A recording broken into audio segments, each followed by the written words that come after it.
Islam juga, karena dalam Al-Quran tadi seperti saya katakan di pertanyaan kedua, banyak ayat-ayat yang menyuruh untuk mengikuti Rasul dan sunnah beliau. Demikian, terima kasih. Terima kasih kepada Bapak dan hadirin sekalian yang telah memberikan pertanyaan. Ada 6 penanya pada hari ini yang cukup membuat kita semakin tajam nanti dalam mendiskusikan. Langsung saja untuk menjawab pertanyaan-pertanyaan yang telah diajukan, saya persilahkan kepada Pak Kiai Haji Ali Mustafa Yakub untuk memberikan jawabannya. Kami persilahkan, Pak. Bismillahirrahmanirrahim. Alhamdulillah wassalatu wassalamu ala Rasulillah. Amma ba'du, terima kasih sekali kepada para penanggap, penanya dan sebagainya tentang apa yang tadi telah disampaikan baik oleh Pak Muhammad Amin Jamaluddin maupun oleh diri kami sendiri. Kami akan mencoba menjawab dan kami mungkin tidak akan menyebutkan satu persatu, akan kami rangkum saja semuanya itu. Pertama, poin pertama yang dipertanyakan adalah letak di mana kesesatan paham atau aliran ingkarus sunnah. Bahwa Islam itu dilandaskan atas dua kitab atau dua warisan Rasulullah, dua peninggalan Rasulullah, yaitu kitabullah dan sunnah Rasulnya.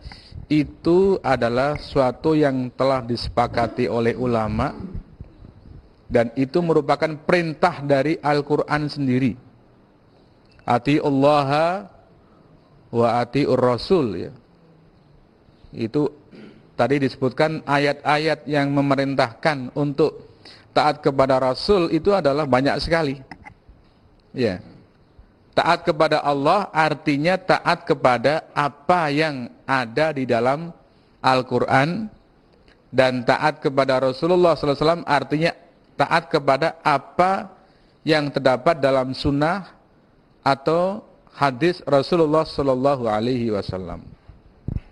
Dalam ayat lain disebutkan, wa may ya'sillaha wa rasulahu faqad dhalla dhalalan mubina. Siapa yang tidak taat kepada Allah, dalam kurung tidak mau taat terhadap apa yang terdapat dalam Al-Quran.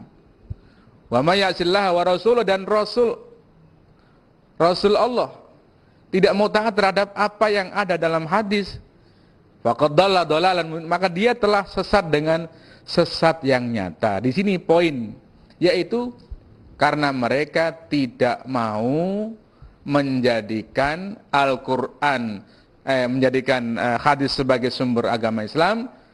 Lebih dari itu, mereka tidak akan taat terhadap apa yang disebut dalam hadis. Itu kesesatannya seperti itu. Ini poin di mana mereka sesat seperti itu. Ini yang pokok. Di samping mungkin bisa ditambah dengan yang lain-lain, termasuk secara rinci sembahyangnya tidak mengikuti tata cara sembahyang Rasulullah SAW. Maka orang ingkar sunnah sembahyangnya kan ya sumbernya nanti otak, ya lidzikri katanya kan, tadi sebut Pak Amin sebagai eleng itu kan, sembahyangnya pokoknya eleng gitu kan, eling. Ya tadi kan katanya menggerebek-gerebek. Karena dibalik supaya pada ada perimbangan, tadi gerebek ini eleng gitu. Ya, ini poin seperti itu, dan secara rinci banyak sekali, tapi pokoknya adalah menolak atau tidak mau menjadikan sunnah Nabi atau hadis Nabi sebagai sumber syariat Islam. Ini artinya tidak mau taat kepada Rasulullah.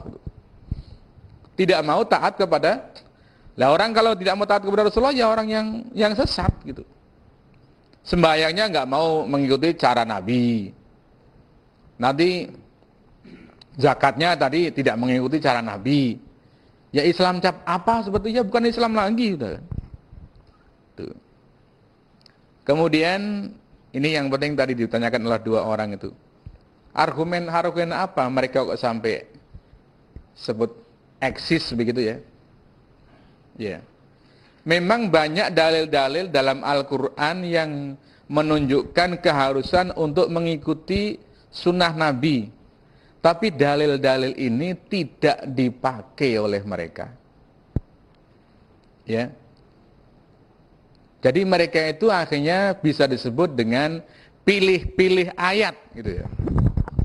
Yang cocok untuk paham mereka, Al-Qur'an diambil. Tapi kalau ada ayat Al-Qur'an yang tidak cocok atau bahkan berlawanan terhadap pemikiran atau paham mereka, mereka nggak sebut itu ayat itu. Ya. Contohnya yang menurut mereka ini, tapi keliru ya. Menurut mereka itu dianggap cocok gitu ya.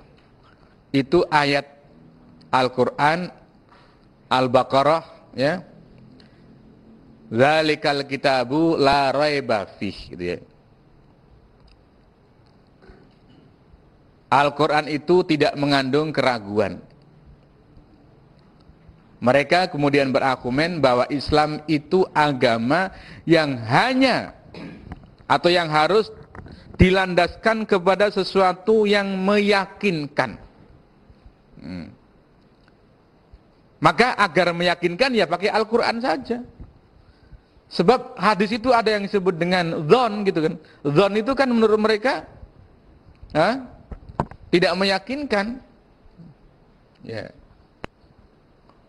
Maka kalau agama Islam itu landasannya Al-Quran dengan hadis dan hadis itu adalah dzon, maka yang pasti dengan yang tidak pasti hasilnya tidak pasti, maka tidak akan pasti agama Islam itu. Ini menurut mereka seperti itu. Oleh sebab itu agar pasti, agar selalu pasti, Islam harus hanya dilandaskan kepada Al-Quran saja gitu ya. Ini. Nah, bantahannya bagaimana? Para ulama membantah. Yang namanya dzon itu bukan hanya di hadis, tapi di dalam Al-Quran juga banyak yang dzon.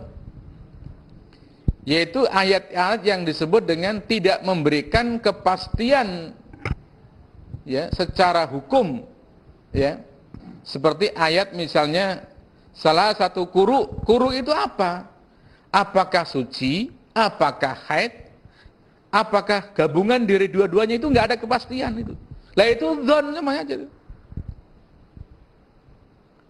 Nah, jadi dalam Al-Quran juga ada pengertian yang bersifat dzon. Mereka berkata lagi, inna dhanna la yughni minal haqqi syai'a. Ambil dari ayat itu. Dzon itu tidak bisa memberikan suatu ya kebenaran sama sekali. Oleh sebab itu jangan pakai hadis. Nah, dibantah oleh para ulama. Dzon yang seperti ini itu kalau ada yang hak, ada yang pasti, ada dzon, ambil yang pasti. Tapi ketika tidak ada yang pasti, misalnya gitu, adanya yang dzon, maka dzon harus diambil. Contohnya begini. Kita sembahyang di Indonesia ini. Apa kita pasti menghadap Ka'bah coba itu? Pasti enggak coba itu? Jawabannya enggak pasti. Bisa saja kita ini sembayangnya ya di sini menceng 1 mili, di sana berapa 1000 kilo bisa itu mencengnya, bisa sampai ke Israel, bisa sampai ke London itu mencengnya itu. Tapi ternyata Allah tidak memerintahkan kita dalam hal seperti ini untuk menghadap ke Ka'bah. Ya. Kita cukup hanya menghadap ke arah Ka'bah dengan dzon saja.